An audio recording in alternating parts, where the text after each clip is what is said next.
A victim who cannot forgive, a kidnapper who cannot repent, a crisis which scarred the soul of Canada forever. It was called the October Crisis. 20 years ago, 2 political kidnappings led to the introduction of the War Measures Act and troops in the streets of Montreal. Tonight, James Cross, the diplomat held prisoner for 59 days, takes us back to the tiny room where he expected to die.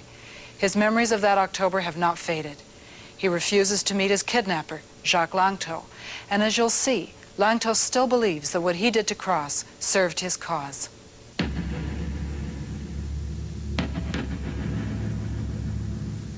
Premier Robert Bourassa made the announcement of the call to the army. Soldiers with submachine guns were stationed around the cathedral. Hundreds of troops and police in the most massive operation in Montreal history. The diplomat. He came through pointing a gun at me and said, sort of backed me into the bedroom and said, "Get down on the floor or you'll be fucking dead."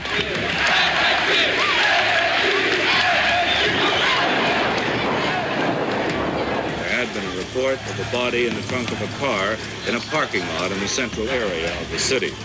The revolutionary. We want to make the revolution and we don't want to kill nobody. This is a contradiction, of course. How far would you go with that? How far would you extend that? Well, just watch me. The minister. Well, I only wish we knew now, then what we know now. We didn't know. James Cross can't forget. It's been 20 years since he's been on this street in Montreal. 20 years since he was a prisoner in this house. The senior British Trade Commissioner in Montreal, James Richard Cross, is reported to have been kidnapped a short while ago from his Redpath Crescent home by as many as 4 armed men believed to be FLQ terrorists. Mr. Cross was forced at gunpoint to enter the waiting taxi and it sped away from the scene.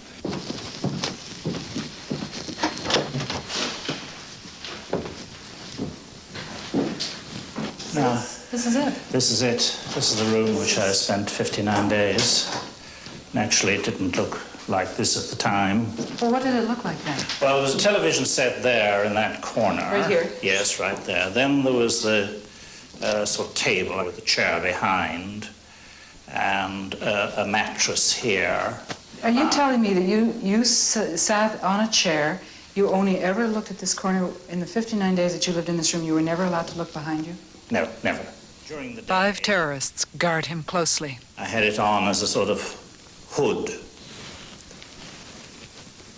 like this, so that I could only have that vision out there, see, sort of 30-degree vision.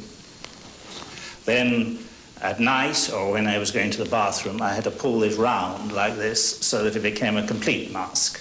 And if, for example, I had to wash or anything and took the mask off, then they had a mask on themselves, so that I never saw their faces. In radio communiques, the FLQ threatens to kill Cross unless the government releases imprisoned FLQ members, pays a ransom, and broadcasts the FLQ manifesto. Did you think that you were going to be killed? I mean, were you expecting to die when you came in this room? By the time they read the manifesto with the demands, which was probably the afternoon of the first day, I think I said I must compose myself for death. I expected to die from then on, yes. We knew that we wouldn't be able to kill James Cross like this. But when Jacques Langto was the leader of the FLQ cell holding Cross. At 25, he was already an FLQ veteran. In those years, the French-Canadians were the poor, and the owner of the country was the English. And those of Westmount was a symbol of this richness that the French-Canadians were not able to have. You wanted to correct this injustice by violence. Yes, perhaps by violence and by trying to wake up the people. Langto sees his share of violence. FLQ bombs in the 1960s. Police beatings at nationalist demonstrations. Langto even appears on TV to protest police brutality. In early 1970, Langto is arrested for trying to kidnap an Israeli diplomat. He skips bail. We were romantics. Huh? We were going to war, but we were not very prepared to. It was mostly romantic war. What you're saying is that 20 years ago, you were just a bunch of nice kids, nice guys who just believed in a cause, and that you never would have hurt Mr. Cross. But kidnapping is a violent act. We wanted to be a response, a violent response to the violence of the government, you know. These are wholly unreasonable demands, and their authors could not have expected them to be accepted. Mitchell Sharp is the minister on the hot seat. This did come to me particularly as a great surprise, and to the cabinet, I can assure you. But several months before the October crisis, this man warned the government that the FLQ was plotting kidnappings. John Starnes was the head of the RCMP security service at the time. We said that we were talking about probably 10 units, 10 cells, and say 5 people in each cell. We're talking about 50 to 100 people at the most. And you gave this information to Cabinet? Well, certainly it was given to various senior officers, and I'm assuming that Cabinet ministers read it, and I assume it went to the Prime Minister's office. It sounds as if no one read that report. Well, I certainly hadn't read it, and as subsequent events were to show, we were very uncertain about the extent of what might be termed the conspiracy.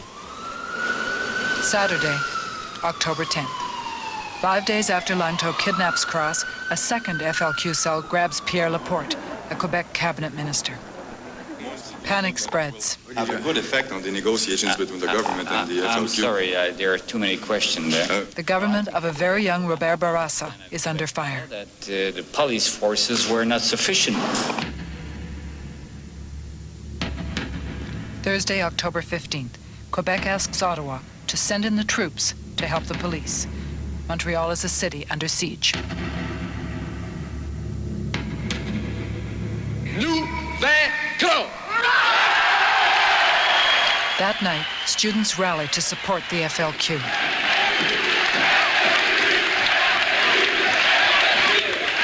What they don't know is that police have already drawn up lists of hundreds of people to arrest, that Ottawa is ready to declare virtual martial law in Quebec. For now, these are the images filling TV screens. It did seem to the viewer that, you know, a whole group of people were taking the streets to take over. I mean, if I had been in any position of power at that time, I would have been worried about revolution in the streets. Have you seen those pictures that carry you back 20 years as to the atmosphere? The great public meetings in support of the FLQ? The rallies in support of the FLQ frightened the bejesus out of the cabinet. Don't you think you overreacted? Well, maybe. Maybe. The powers include the right to search and arrest without warrant, to detain suspected persons without the necessity of laying specific charges immediately, and to detain persons without bail. Friday, October 16th, 4 a.m.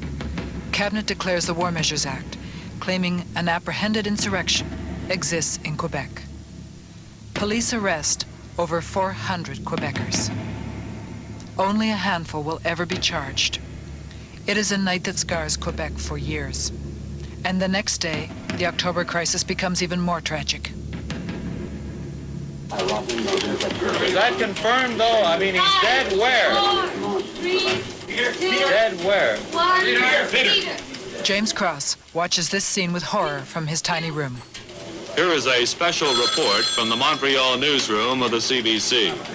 Pierre Laporte, the Minister of Labor and Immigration, was found tonight in the trunk of a car near St. Hubert Airport on the South Shore opposite Montreal. Provincial police now report, too, that James Cross, the 49-year-old British Trade Commissioner in Montreal, abducted from his home 13 days ago, has also been found dead. And of course I was afraid, and my wife was still up watching it, and you know, I sort of wanted to sort of jump up and scream, you know, I'm not dead, I'm alive.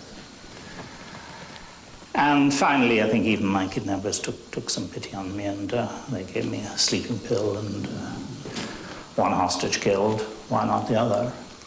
So you felt that at any moment you could... At any moment I could be the next, yes. Well, what was your personal reaction when you heard that news on the television that Laporte had been murdered? How did I was shocked. I was consterné. It was a big mistake. you shrug this off as a tactical error? Have you no sense at all that this was a human being? I would cry for Pierre Laporte if I would have been with him, and I would have see him dying, because I will have known him better. But my first reaction was I was shocked, I was consterné, and I thought this was a political error. The man is dead, and you say it's a technical mistake. I mean, what sort of a human being is this? I mean, you know, to think of what Levesque said that night. And somebody was trying to ask him what he thought of it. He said, "Fuck you, a man's dead. Can't you realize that?"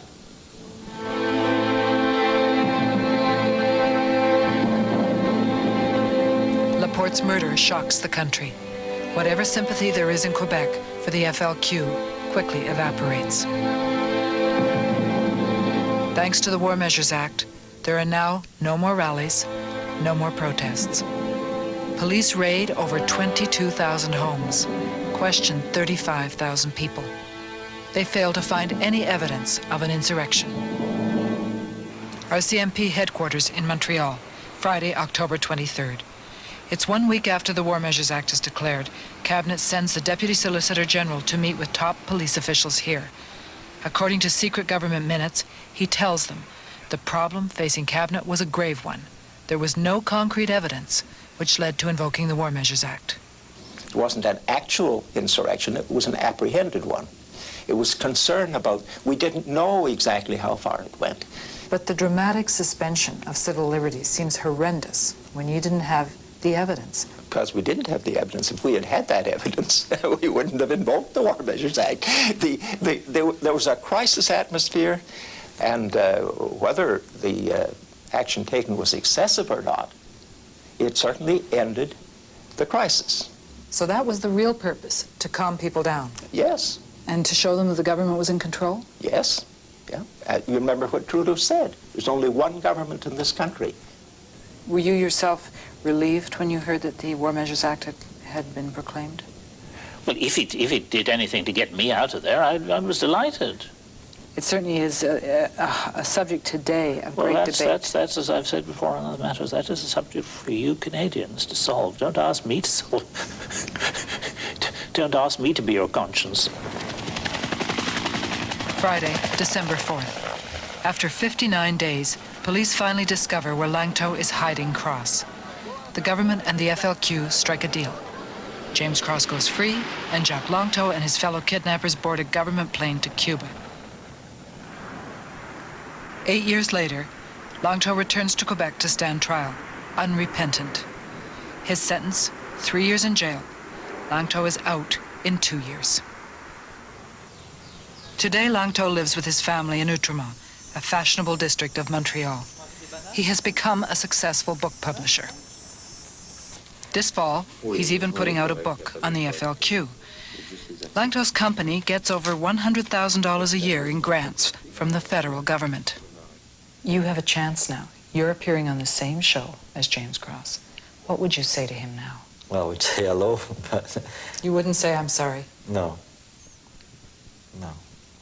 I think the hardest thing for Canadians to understand is why you can't say to James Cross, "I'm sorry."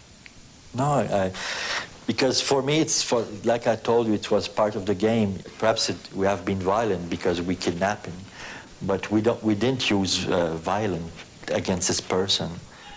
So what I wanted to ask you is if you would forgive him. Never.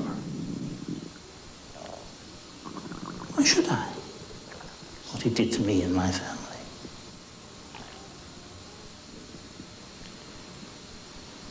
So there is still in your heart, you. Of course. I mean, this rocked our lives. My wife suffered the most appalling period. Can you imagine what the suffering is to wake up every morning and not know what's happened to somebody? It's the most appalling brutality to impose on people. 2 decades after the October crisis, 2 men are still consumed by the passions of the time. Jacques Langto feels, in the end, he won, because public support for Quebec independence is now at an all-time high. I think Quebec win, because we looked at the Parti Québécois took the power six years after, and the idea of independence has make is way on, and I think nobody in Quebec is ashamed of me. And Christianity says something about forgiving sinners, but I'm not sure that I'm a very good Christian. I'm not in the business of saying who won or lost. But Pierre Laporte has been lying up on that mountain in Montreal for the last 20 years. That's something to think about.